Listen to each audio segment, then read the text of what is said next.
1983. He then began to show them some technological wonders undreamed of in 1943. This was, he said, the home of the Phoenix Project. The Eldridge was now in hyperspace, and the hyperspace bubble was growing. Von Neumann said we had to go back to the Eldridge and smash the equipment in order to shut it down. He also told us that they had complete control and could send us to any time and place. They put us into this time tunnel, and then we were back on the Eldridge. Then we grabbed axes and started smashing equipment. Eventually it started to wind down, and then we were back at the starting point in the harbor. It was then that the horror of it all became evident to us.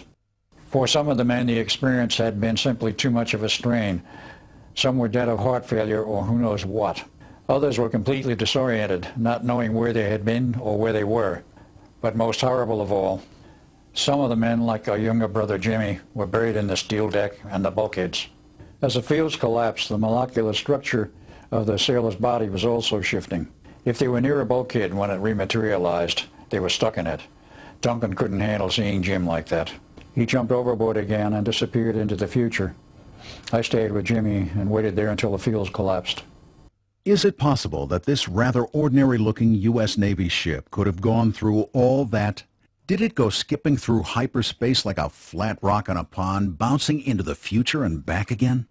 For all intents and purposes, there were only two witnesses, Carl Allen, or Carlos Allende, whose letters to astronomer and UFO author Morris K. Jessup started the whole investigation, and Al Bielek, known as Ed Cameron during the time of the Philadelphia Experiment, and candidly, his fantastic tale of timelines and hyperspace leave many people scratching their heads. Is there anything else? Any hint of outside corroboration for these stories? Allen did refer to an article in a Philadelphia newspaper that describes an uproar in a dockside bar, but this story was about a different kind of uproar. According to the report, 3 sailors suddenly appeared in the bar as if coming out of a back room. The problem is, there was no back room in the bar. Even more startling, they left the same way they came in, through the back wall. Both Albert Einstein and Nikola Tesla had given up their experiments with the unified field theory years before the actual experiment, and in spite of the Navy's statements to the contrary, a number of investigators are convinced the government did in fact test not only optical invisibility, but a time machine that day. But we've only begun to examine the complex controversy that began in 1943 and continues into some as yet unknown future. Were time travel experiments really going on at Fort Hero in Montauk, Long Island in the 1980s? What was or is the Phoenix Project? And who were the Montauk Boys? Many parts of this fractured tale of technology gone berserk are difficult to believe.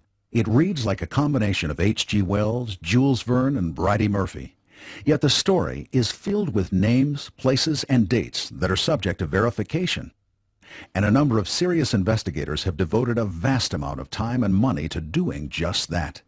And as you might expect, the Navy has not been particularly helpful.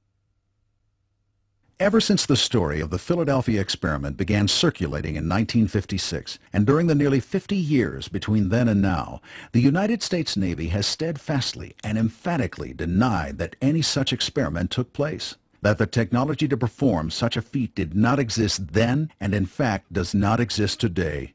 Maybe we should pause here for just a moment to catch our breath. A story that began with 2 letters to an astronomer who was promoting Einstein's unified field theory has now become a sort of urban legend involving time travel. Let's look closely and see what we really know. Carl Allen didn't actually witness the teleportation because he said he read about that in a Philadelphia newspaper some years earlier. And it should be noted that right up to his death, Carl Allen never wavered from his story. We also know there was a closed facility of some kind at Fort Hero in Montauk, Long Island. It is, in fact, still there. What we see today is just the tip of the iceberg. In actuality, under the Montauk facility is a very large underground base. The base stretches out for miles, maybe 5 miles. It would take us 15 to 20 minutes to ride in a golf cart from one end to the other end. And the computer technology we had at Montauk was the fastest known in the world in the mid-70s. We actually had Cray 1s and Cray 2s, which were the fastest computers that were made at the time. There are others who claim to have been at Montauk working on the project. Stuart Swerdlow says he was repeatedly brought to the base between the ages of 14 and 27. Because of my genetic background and my family history, I was taken into use in the project at a very early age and in an early phase. Initially, I thought there were alien beings in control of it. However, later on, I discovered it was the military and the guise of aliens who actually manipulated it. My earliest memories involve mind control experimentation, techniques and tactics that were used on the test subjects so that they could be later used on the general population. Later on, they went into genetic manipulations and finally into time travel experiments. We also know that the government will confirm none of this. To the contrary, they emphatically deny that any such experiments, tests, or research took place in Philadelphia in 1943 or in Montauk at any time. But independent testimony continues to suggest that something out of the ordinary did indeed take place. When I was brought out to the actual project in 1968, I was informed that the project was actually a carry-on from the Philadelphia Experiment. I was actually given the final report for the Philadelphia Experiment to review, and it actually listed the Cameron brothers, Ed and Duncan Cameron, as the Navy liaison officers.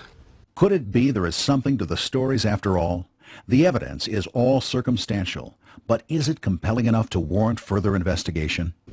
At Montauk, we had a system that we called the Montauk chair, which was actually a lounge chair with a group of coils around it that through quantum electromagnetic processes actually picked up the thoughts, put it into a group of receivers designed and built by Nikola Tesla in the 30s, which are even today very unique. This then was digitized and put into a computer system where the thoughts are actually decoded and read, and then from there it went to the radar transmitter. The radar tower was sent out into the electromagnetic background in order to affect the thoughts of other people. This is not so far-fetched because today the Air Force is using head movement, eye movements, electroencephalogram readings in order to control the flight of some of the very advanced airplanes. The Montauk Project technology created portals in time and space through which people traveled. Initially, the test subjects were considered disposable, and many of them were lost. Later on, they developed a core group known as the Montauk Boys. They traveled through time and space effortlessly. However, the tragedy was that less than 1% of them survived the experimentation. But all of this was going on in the 60s and 70s.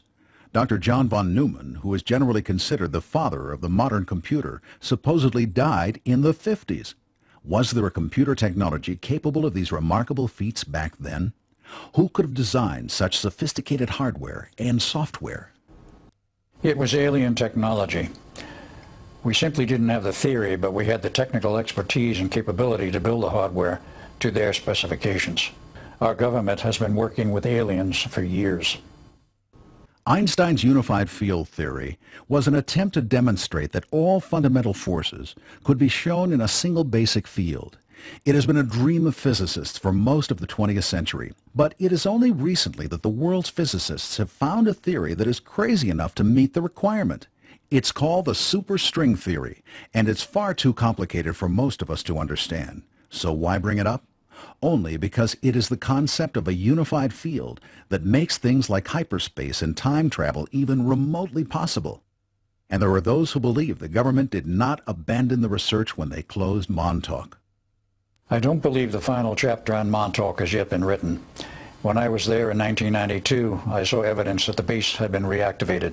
New coax cable runs, new power transformers have been put into the power substations, and the radar tower that used to be wide open now has a steel door with double padlocks. And we found other evidence that shows that the base was being reactivated. There were new entrances to the underground with special interlocked doors. In the past 15 years, I've discovered that I was essentially raised by the government. Perhaps I should say government-designated parents. And I want to tell you there's a lot more going on with these government projects than anybody cares to even think about. It's difficult to explain. It's even difficult for me to comprehend, and I'm living it. I have very clear memories of several different timelines. For example, I was an aircraft